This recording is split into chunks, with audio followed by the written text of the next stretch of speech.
చూడండి, మనం ఇలాంటి సమయంలోనే ధైర్యంగా ఉండాలి. మీరిద్దరూ ఏడవకండి.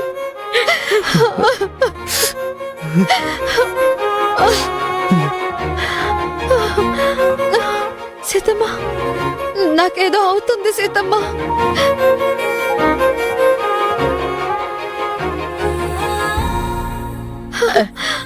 ముందు పాలు తాగమ్మా. కడుపు ఖాళీగా ఉండడం వల్ల నీకలా అనిపిస్తుందేమో. వద్దు సీతమ్మ, కళ్ళు తిరుగుతున్నాయి.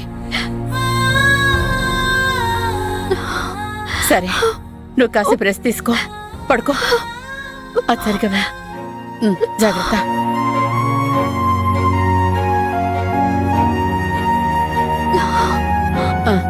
అది నువ్వు పవిత్రం చూసుకో. అన్నయ్య హాస్పిటల్కి వెళ్ళాడో లేదో నేను చూసేస్తాను. సరే సీతమ్మ, జాగ్రత్త.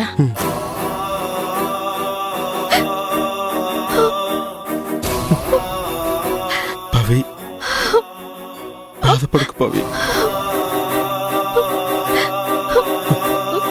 కాసేపు రెస్ట్ తీసుకో పవి, ప్లీజ్.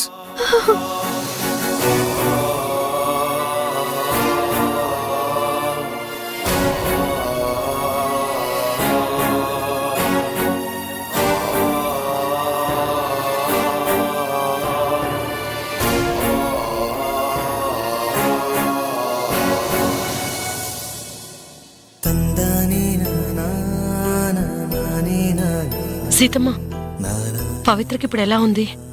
బాగా కుమిలిపోతోంది.